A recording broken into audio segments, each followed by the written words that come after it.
आपके योग गुरु कौन रहे? कहाँ से आपने कहीं से प्रशिक्षण लिया या बस ऐसे ही योग में आ गए?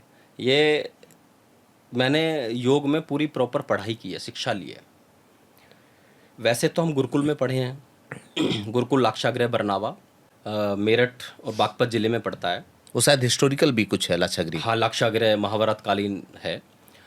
और वहाँ हमने कक्षा 6 से एडमिशन, कक्षा 6 में गुरुकुल में ही होता है। वहाँ हम सुबह 1 घंटा डेली योग करते थे, परंतु ये नहीं पता था कि वहाँ डेली एक रूटीन था कि योग करना ही, आसन करना ही है, प्राणायाम करना ही। वो लगभग शास्त्री की मैंने डिग्री की, तो वहाँ तक वो हमने किया। उसके बाद शास्त्री करते करते मेरठ से हमें पता चला कि भी योग में करियर भी बनाया जा सकता है। वहाँ से देव संस्कृति विश्वविद्यालय, वहाँ से योग में एक डिप्लोमा किया।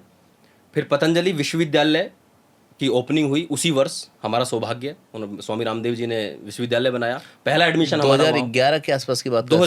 2010 की बात, 2010 की बात है। 2010 में पतंजलि की स्थापना हुई विश्वविद्यालय की। वहाँ हमने एडमिशन लिया, पहला ही बैच हमारा था। और ईश्वरी कृपा से वहाँ हम थोड़े बोलने के भी ठीक ठाक हैं, मंत्र उच्चारण बड़ा अच्छा है, तो वहाँ अपनी इतनी पकड़ हो गई कि पूज्य स्वामी रामदेव जी हमें सीधा जानने लगे। आचार्य बालकृष्ण जी प्रोग्राम में मैं अपने साथ संचालन, एंकरिंग करना, वो सब होने लगा और पढ़ाई हमारी चलती रही। उसके बाद हमने अपने इस फील्ड में, हम अगर ये कहें कि अगर हम योग को अपना योग गुरु माने तो स्वामी रामदेव जी को मान सकते हैं। और साथ में जिन्होंने हमें पढ़ाया है, जैसे हमारे डॉक्टर संजय सिंह हैं, अभी MIT यूनिवर्सिटी में HOD हैं, उनका बड़ा स्नेह मेरे ऊपर रहा है, आज भी उनका मेरे ऊपर बड़ा आशीर्वाद रहता है। तो हमारे जितने भी गुरुजन हैं, मैं सभी को कहूँगा कि उनकी वजह से मैं आज योग के फील्ड में आगे बढ़ रहा हूँ। ओके, अब कभी इनसे मुलाकात होती है? मेरे परमानेंट हमेशा टच में रहते हैं। कभी इन्होंने कहा कि अब तो तुम बहुत बड़े हो गए, ऐसा कभी लगा? शिष्य बड़ा होता है तो गुरु को बड़ी खुशी होती है। हाँ, बहुत। जब मैं जाता हूँ आचार्य जी से, मैं अभी पिछले कुछ दिनों पहले मिला। हालांकि आचार्य जी तो देखो विश्व प्रसिद्ध हैं, परंतु जब पहचानते हैं, नाम से बोलते हैं, तो बड़ा अच्छा लगता है। और फिर कहते हैं अरे तुम्हारी वीडियो तो बहुत पब्लिक देख रही है। मेरे पे एक दिन डॉक्टर कुमार विश्वास जी का फ़ोन आया, क्योंकि डॉक्टर कुमार विश्वास जी को मैंने घर पे जाके योगा कराया है। तो उन्होंने कहा योगी जी आपकी रील्स तो वायरल हो रही है। मैंने उनको कहा, मैं कहा डॉक्टर साहब, भ्राताश्री, ये एक चीज़ बताइए, जब आजकल छोटे छोटे कपड़े पहन करके लड़कियां ऐसी वीडियोस, इस तरह के कंटेंट सोशल मीडिया पर जा रहा है, तो हमने सोचा कि हम भी कुछ ऐसा करें जिससे पॉजिटिव मैसेज जाए, और सबसे बड़ी चीज़ कि हेल्थ का मैसेज जाए। तो डॉक्टर साहब ने कहा रे ये तो बड़ा अच्छा कार्य कर रहे हैं। तो मैं मानता हूँ कि जब मैं अपने गुरुओं से मिलता हूँ, खासकर जैसे मैं भी संजय जी से मिला पिछले 4-5 महीने पहले यूनिवर्सिटी में जाके, तो वो कहते हैं कि अरे बेटा, क्योंकि उनके साथ मैंने, आपके साथ भी ऐसा हुआ है मेरे साथ, मैंने उनको कहा कि जी मैं राजनीति में जाना चाहता हूँ, क्योंकि उन्हें पता है कि वक्ता है, बोलता ठीक ठाक है। तो मैंने कहा गुरुदेव मैं राजनीति में जाना चाहता हूँ। तो उन्होंने कहा कि राजनीति में तो आप चले जा ही सकते हो, परंतु कुछ ऐसा करो कि राजनेता आपके संपर्क में आए। आपके संपर्क में आए, बड़ी बात है ये। तो तब से दिमाग से राजनीति निकाली और सिर्फ योग पे पूरा का पूरा फोकस किया, कंसंट्रेट किया, और ईश्वरी कृपा है कि चल रहा है। अच्छा, आप योगा टीचर ही क्यों बने? कोई दूसरा ऑप्शन नहीं था आपके पास? NCR के करीब थे, बहुत सी चीज़ें थी, अच्छे दिखते हैं, लंबे चौड़े हैं। देखिए, बचपन से ही एक मन में था, जब गुरुकुल में पढ़ते थे, कि कोई ऐसा काम करेंगे कि जिससे दूसरे का भला हो और उससे जीविका उपार्जन भी हो सके। करने के लिए मेरे पास बहुत सारे, जब मैं 2013 में NCR में आया था दिल्ली में, तो उस समय पर बहुत सारे बिल्डर से पहचान हुई कि आप फ्लैट बेच लीजिए, सेल करा दीजिए, आप इसमें डीलिंग करने लगिए, प्रॉपर्टी डीलिंग में आ जाइए, बहुत मोटा पैसा, एक फ्लैट ही आप बिका देंगे तो 2 लाख रुपए मिल जाएंगे। लेकिन कभी भी मन के अंदर ऐसा आया ही नहीं कि मुझे ये काम करना है। पैसे की तरफ तो मैं भागा ही नहीं हूँ, ये आप भली भांति जानते हैं। बहुत सीमित और बहुत सारे परिचितों को, क्योंकि बहुत सारे बिल्डर परिचित हैं, बहुत सारे परिचितों को मैंने फ्लैट दिलाए, नहीं, ये कमीशन नहीं लिया, लेकिन 1 रुपये का कमीशन नहीं लिया कभी भी। और एक और बड़ी बात कह रहा हूँ, अपनी फील्ड में आ जाइए, बहुत सारे योगा टीचर्स को योगा क्लास आज भी प्रोवाइड कराता हूँ। जो भी दिल्ली NCR से कॉल आएगी कि मुझे पर्सनल योगा टीचर चाहिए, मैं उनसे भी 1 रुपया नहीं लेता हूँ। अगर आप क्लास, क्योंकि हमारे इस योग में बहुत टीचर ऐसे हैं जो सिर्फ कमीशन पर काम करते हैं, किसी भी योगा टीचर को क्लास देंगे, उसका 20-30-40% कुछ चलता है उनका, लेते हैं। लेकिन मैंने आज तक अपने जीवन में 50 से 60 लोगों को योगा क्लास दी होंगी, परंतु आज तक सिंगल कमीशन मैंने किसी से नहीं लिया। दूसरे फील्ड में तो मैं लूँगा ही क्यों। अच्छा ठीक है, एक अच्छा योगा टीचर मिल जाए तो क्या होता है ये तो देखने को मिल रहा है, लेकिन अगर एक खराब योगा टीचर मिल जाए, क्योंकि ये एक्सरसाइज का है सारा कुछ, और जब ऑनलाइन आप किसी को करा रहे होते हैं तो सामने वाला व्यक्ति ये नहीं जान पाता कि कितना कैलिबर है, या कि जैसे आपने बताया आपने डिग्री ली, फिर प्रशिक्षण लिया, फिर आपने वहाँ ट्रेनिंग ली, दूसरी जगहों पे किया, आपका एक लंबा दौर है।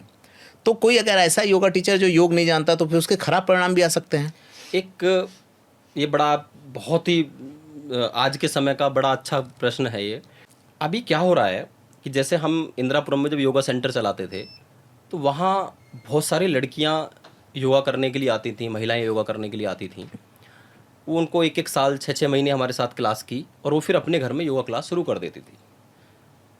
मैं ये कहता हूँ कि जब तक उसकी पूरी फिजियोलॉजी आपको पता ना हो, पूरी आप, क्योंकि जब हम यूनिवर्सिटी में पढ़ते हैं तो हम बायो भी पढ़ते हैं, हम रोग और योग भी पढ़ते हैं, हम पूरी बॉडी के बारे में, पार्ट्स के बारे में पढ़ते हैं। एक तरीके से कहें तो बहुत सारा हमें मेडिकल भी पढ़ना पड़ता है।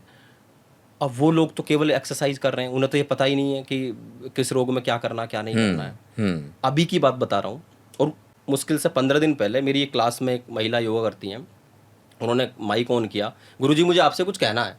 मैंने कहा कहिए बहन। बोली गुरुजी मैं ना आपके साथ 6 महीने से योगा कर रही हूँ। मैंने कहा हाँ जी, तो मुझे मेरी नॉलेज में। तो गुरुजी मैं ना पहले दिल्ली एक सेंटर पे योगा करने जाती थी, और जब तक मैंने उनके यहाँ योगा किया, वहाँ भी मैंने 6-8 महीने योगा किया होगा, तब तक मुझे डेली फिजियोथेरेपी करानी पड़ती थी। मैंने कहा ऐसा क्यों? कहने लगी पता नहीं गुरुजी कि मैं जब जब योगा किया मुझे डॉक्टर के जाना पड़ता था, कहीं मेरी कमर में दर्द, कहीं मुझे स्लिप डिस्क, कहीं मेरा सर्वाइकल दर्द हो जाता, कभी कहीं। और जब से मैंने आपका योगा शुरू किया है आज तक फिजियोथेरेपी नहीं कराई।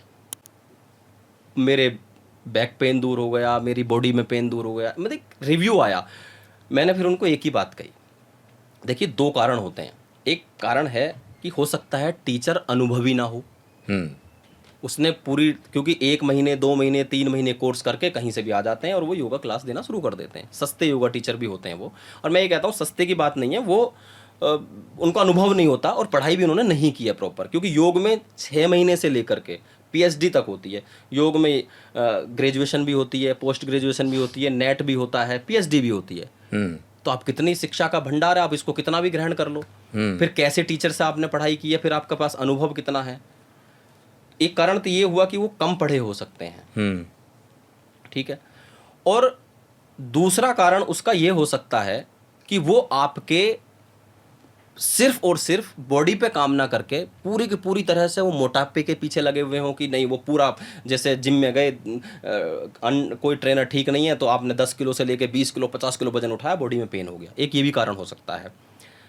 और साथ में कभी कभी ऐसा भी होता है कि जब हम किसी डॉक्टर के पास जाते हैं तो जो अच्छे डॉक्टर होते हैं आपके रोग को जल्दी काट देते हैं, ख़त्म कर देते हैं, चाहे एलोपैथ में हो, क्योंकि उनको पता है किस दवाई के साथ कौन सी दवाई लगानी है, किसके साथ कौन सी लगानी है, तो रिजल्ट आ जाता है।